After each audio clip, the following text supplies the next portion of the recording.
महाराष्ट्र राज्याचे उपमुख्यमंत्री आदरणीय अजितदादा पवारसाहेब ज्या दिवशी आमच्या संतोषांना देशमुख यांच्या कुटुंबाला भेट द्यायला सांतवून आले, आम्ही सकाळी तिथून भेट देऊन गेलो पवारसाहेबांनी मी.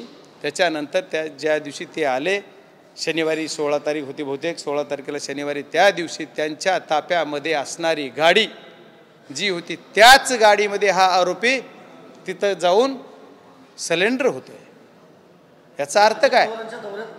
त्या दौऱ्यामध्ये तिथं मस्साजोगला ही गाडी अवेलेबल होती आणि तीच गाडी त्याच गाडीमध्ये हा आरोपी बसून तिथं जाऊन शरणागती देतोय. आता जो प्रकार झालेला आहे बीड जिल्ह्यामध्ये, या प्रकार जर होऊ नये याची जर काळजी प्रशासनाने घेतली असती तर हे झालं नसतं.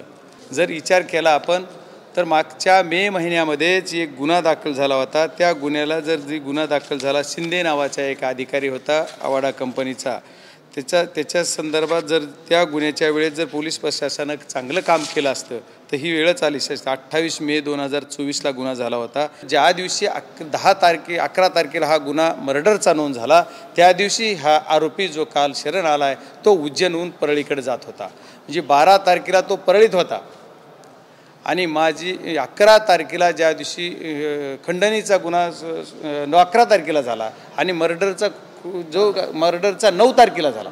मर्डरचा गुन्हा 9 तारखेला झाला. 10 तारखेला 11 तारखेला मी अमित भाई शहांची भेट घेतली आणि 11 तारखेला खंडणीचा गुन्हा झाला. तर खंडणीचा गुन्हा ज्या दिवशी झाला त्या दिवशी हा आरोपी परळीतच होता.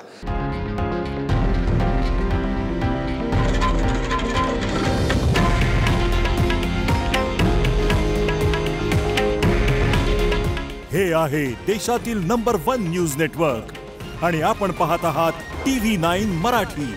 काळजी तुमची, हित महाराष्ट्राचं.